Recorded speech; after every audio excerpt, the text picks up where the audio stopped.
Now we're at the final episode, episode 10. Okay, so we got a background on what exactly is going on. So we pretty much know that Compton is cursed for black people. That's pretty much what we gathered from the last episode. And when they signed that contract, even though it was crossed out, it was a contract. Like, they literally signed over to have themselves be tortured for the duration of them living there. So Betty is still hostage. She's still sitting there like, I'm scared to get up. I don't know if he really unlocked that door. Like, I'm scared to leave. She's sitting on the edge of bed just thinking about it. So she goes and she's like, fuck it, I'm gonna just go ahead and check it out. So she went and tested it and the door was really open. So she was just like, fuck it. And she takes a run for it, makes a run for it. And she's like, freedom. And the next thing you know, the milkman side dude said, bitch, I can't have you, no one can. Shot her ass down.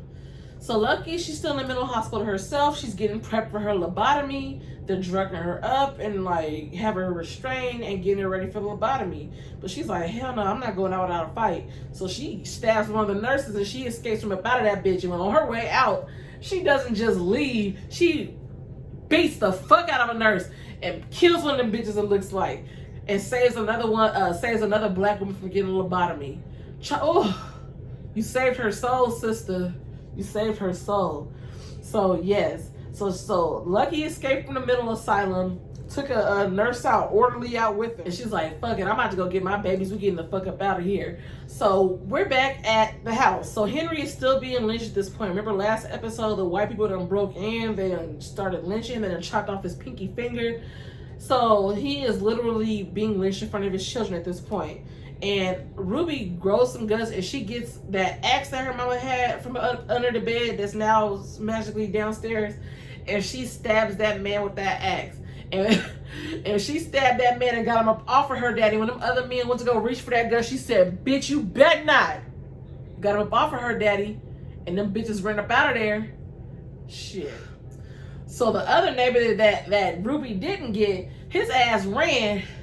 Henry, after getting strung up by his neck, mustered up enough strength, was like, bitch. He chased his ass up them stairs. He grabbed that man's gun and boop, boop, boop. He emptied that clip into that bitch. He did the man's legs like Jody did Snoop Dogg and Baby Boy. He riddled them legs up, had him crawling in the street looking stupid and everything. And Henry said, fuck it. The neighborhood came out. He was about to shoot the man's pregnant wife and everything. He said, fuck it. So Henry spares the pregnant woman and decides to let her live and decides to go back in the house to save his girls. So as he enters the house, everybody's hallucinating at this point. Ruby is back in high school with her little white friend. Gracie's in class with Miss Vera beating her ass and making her right standards. Henry, that's not funny, but that's what the fuck was happening. Henry's in a movie theater with his little minstrel blackface friend, and this pretty much is the scene. Flashback to when Lucky had an incident happen to her in North Carolina where her baby passed away and she was assaulted. So we didn't know that the reason why Henry and the girls weren't there is because Henry decided to take the girls to a movie. And they were out having a good time on their outing while his wife and his son were being attacked. So the minstrel made him sit there and watch the movie. And the movie was of white people in blackface, the minstrel shows, and it was just very racist, and he was just forcing him to watch it and pretty much telling him, like, this is what you're teaching your kids. You're teaching your daughters to accept this shit. Like, you're teaching your daughters to be little coons and be tap dancing and to be docile and to be subservient to these white folks, pretty much is what he was saying. And pretty much gave him a view of what his wife went through. Like, he had never really fully learned what happened to his wife, probably. So that was just his moment to really sit back and just really absorb what his wife went through. And then Ruby had a moment where she, you know, as much as she tried not to be her mom, she saw her mother, she saw her mother in herself. and she identified with her mom, and she, you know, realized the strength that her mom possesses despite having going what she had gone through, and she realized like, damn, my mama is strong despite. So the neighbor with his fucked up legs is still sitting there salty and still ain't gave up with his old crippled ass. He's deciding like, okay, I'm gonna sit here and talk to Betty husband crazy and see what the fuck. Betty husband decided to get some balls and stomp that man's legs out and said, I'm not messing with these black people. I'm leaving them alone. Y'all should too. Shit. Come out, he's gay. So he knows how it feels to not be accepted for who the hell you are. So Lucky returns to the neighborhood. The neighbors are going crazy. They want them out, and the house bursts into flames. The whole perimeter of the house. And it's a barrier between them white folks and them. And the white folks ain't crossing because they scared. So yeah, the family is pretty much confronted with Lucky's past. They all have a better understanding of what she went through. So yeah, Lucky pretty much conquers the pastor at the end. She knocks his Bible out of his hand, his cross out of his hand. Once his cross is knocked out of hand, he's pretty much blind. He can't find it. He can't do anything with it. And she's not saying, we see you. Like, you can't blind us. You can't blind us. Bro. Or the blackface character, Henry's little friend, decides to come out and is like, what you gonna do? Like, this is your chance. Like, what you gonna do? All them white folks is out there. You have one bullet left. And Henry uses that bullet to kill that minstrel. The guy who's been gassing him up to get him angry and to get him, you know, full of rage and to get him retaliating. He went ahead and killed him.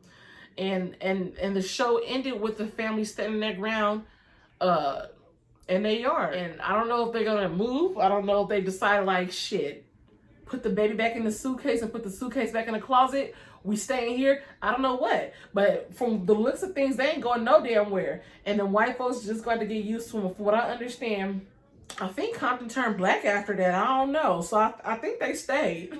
Let me just go ahead and give you guys some of the things that like really like resonated with me in the show. So first,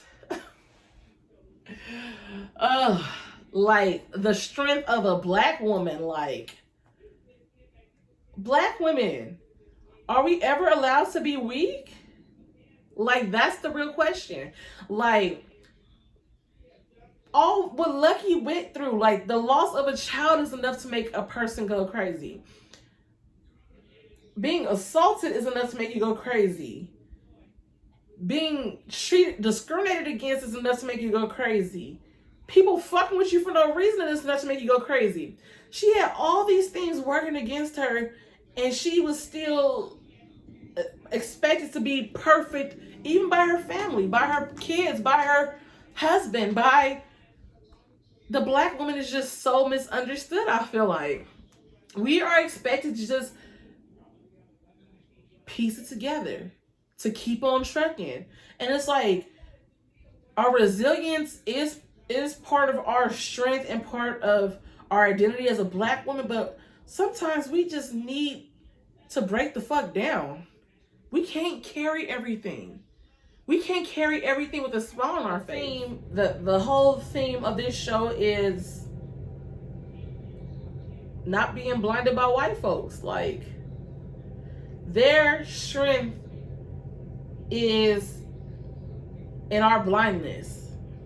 Like, their strength is in us not having the knowledge of ourselves, not being educated, not being ignorant. Like, that is their strength. Their strength is us blindly following. And I hate to, like, I feel like with the rise of this whole like Black Power movement, Black Lives Matter movement, that people are starting to drift away from religion a lot.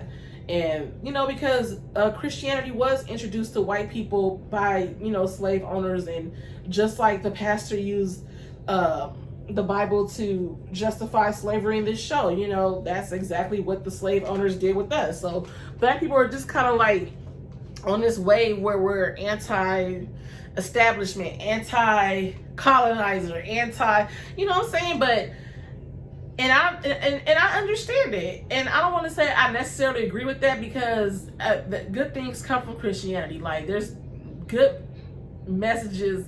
People are gonna use any piece of information to support their argument, like point blank period. Like, I don't want to just totally do away with Christianity and my faith in God and everything just because the white folks brought it to us. Like, God existed before slavery. Like, we're not gonna, me personally, I ain't just gonna just run away like that. But I understand why some people are, because of the people, the messenger. Sometimes the messenger, some people say the messenger doesn't matter, and to some people the messenger does. So hey, I can totally see why. And I see that possibly was a theme in this show. When she knocked that cross out his hand and that Bible lit on fire, like, was that representing white people hiding behind religion to back their ignorance? Another thing that I really liked, that I really wanted to touch on, was the whole idea of beauty and whiteness that Ruby kind of illustrated with her character. So her character, you know, she had her little imaginary friend, her ghost was a white girl who would say little things like, "You're the prettiest Negro girl I've ever met." And me being a black girl, a dark-skinned girl, I get that a lot. Like, "You're pretty for a dark-skinned girl." Or like, guys tell me all the time, like, "I usually don't date dark-skinned girls, but you like I should be really happy that, like, oh, you made the exception for me, really, for me, for my black ass, really?" But no, it really is an insult. And that just goes to show to people, like, beauty is inherently white. For the fact that you have to say for a black person, like, the beauty standard is white, like, and it just goes to show that Ruby was like the importance of having self-representation, the importance of seeing beauty in yourself. People want to sit here and throw the little token black girl and all this shit. No, I don't like seeing the one little token black girl with her hair all over her head and shit. I want to see a couple of us in there, because that's the real fucking world where I'm from. I want to see some cute dark-skinned girls, not just cute mixed girls, you know what I'm saying? Like, the commercial, like, we're starting to see some more diversity and stuff now, but you know, it was a point where they were kind of easing us into the black people, where they started putting a little mixed breeds and a little light skin, you know what I'm saying? You know, give us some full black people, give us some full straight from Africa black people. We want to see more of that, because there's beauty aside from whiteness. And that was just like, my mom really tried to drive that home. My mom is a lot lighter than me. She's a few shades lighter than me. My dad is very dark. I'm literally in between both of them. But my mom, I never understood as a kid why she never allowed me to play with white Barbie dolls. Like, my grandma from my dad's side would buy me Barbie dolls and they were white, and my mom would not let me play with them. She would be like, "Oh, we're taking it back." I'm like, "Mom, that's mean, that's racist." And when I was in 4th grade, when Titanic came out, everybody was on Titanic. We took a field trip to Alvera Street, and I bought a whole bunch of Leonardo DiCaprio framed movie posters, and I was gonna hang around my room. I was like, you can have a white man hanging around my house. And I'm like, "Mom, why? That's racist." But now that I'm grown and I'm realizing that my color, my appearance is not what people deem as beautiful. It's not. I'm always the exception. When people think of beautiful, this is not the picture they think of. But we need to start having more representations of that, so people will do think of this when they think of beautiful, like people with this color. Like, my mom did not allow me to play with those white dolls and have those white, because and I'm like, "Mom, why?" She said, "You were gravitating too much to it. I noticed you were leaving little black dolls laying around while you was, gravitating to your little Ariel, your other little white dolls. And I just wanted you to know, like, your dolls are pretty too." I'm like, "Okay, that makes sense. And she did have to instill that in me, because I never got bullied, like I said. But when people did come for me, like, that was the first thing they always said to me. It was like, "You're black, you're dark, you're dark." Like, being dark is a bad thing. Like, ain't gotta be nothing else. Not no dark porch monk. No, you're black. Like, black is negative. Like, but why? And now I can proudly say I'm black. I get so many compliments on my skin now. Like, "Oh, your skin is so..." I don't even wear no foundation, no nothing. My shit is just this silky smooth and popping naturally. But as a kid, I didn't always feel this pretty. There were times I did want to be lighter. I'm not gonna lie. Because my friends around me with the lighter skin, the longer hair, and you hearing all the boys talk about, "Oh, that light skinned girl." You see all the music videos of light skinned girls. You want to be what the boys like. And you never heard, "Oh, look at her chocolate ass with her curly ass hair. Ooh." thick brown ass. No, it was never that. It was never that. We're starting to see more of that now, but you know, that wasn't popping when I was a kid. So my mom, you know, she went a little extreme, but she did what she had to do to instill that love in me, and she did her job. My mama made me realize she did. She as far as Leonardo DiCaprio thing, she's like, she loves Leonardo DiCaprio, by the way. She was just like, you need to start loving some of your own people. She really did. She went through a phase where she was wearing nothing but African clothes and shit. It is true. We do have to start loving our own shit more. Like, we have to start seeing beauty in our own stuff. So my mom, she was an example of that shit, and I gave her big ups for that. The show was amazing. It was necessary. It was necessary during this time. We all know the George Floyd trials are coming to a close soon. I believe tomorrow the closing arguments start.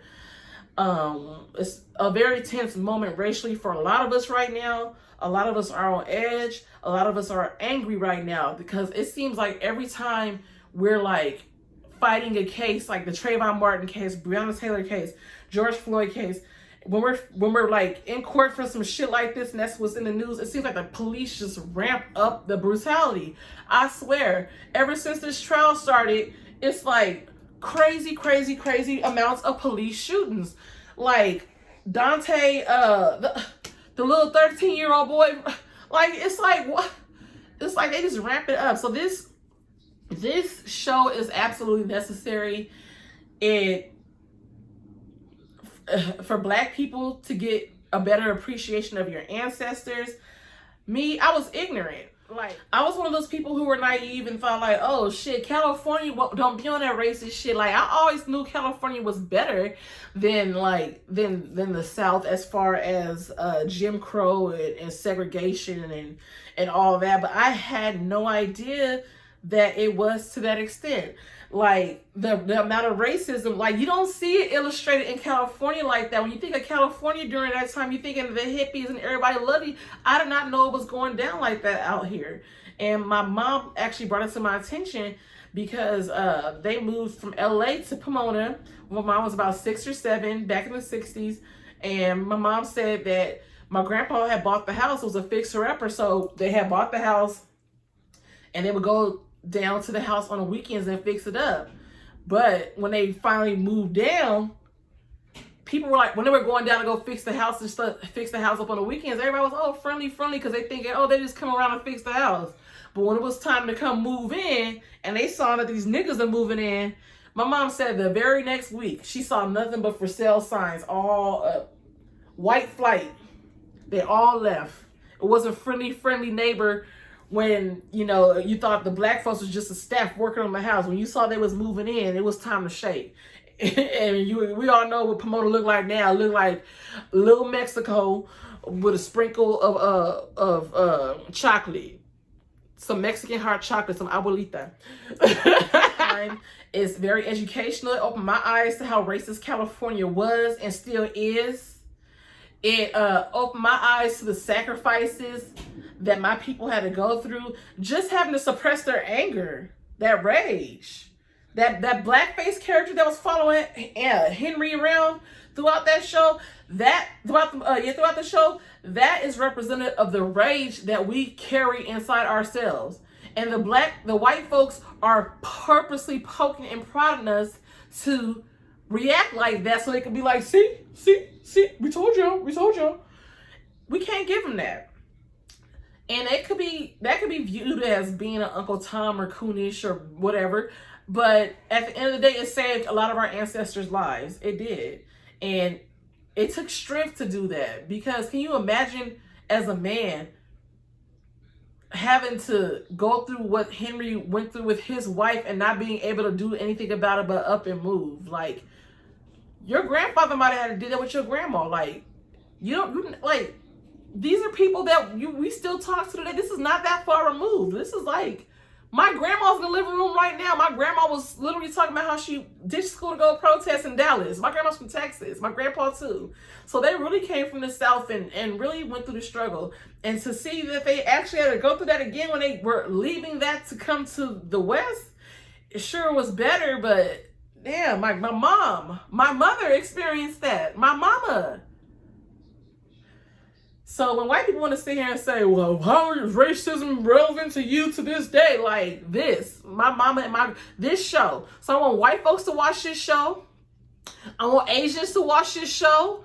I want black folks to watch this show.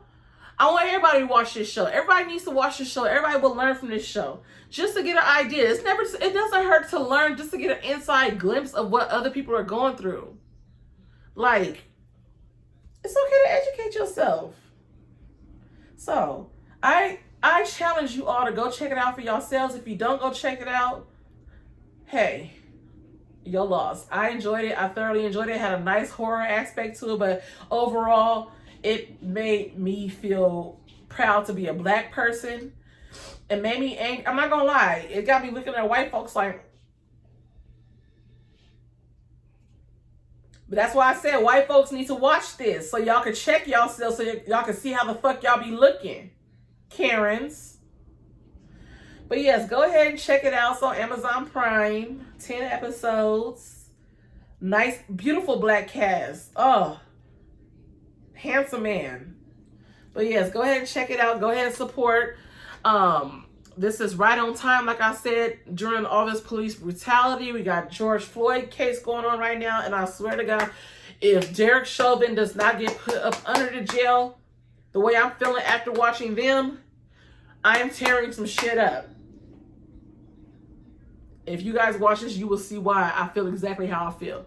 But go ahead, let me know what you guys think. Let me know if you guys check it out, and I'll see you guys next time.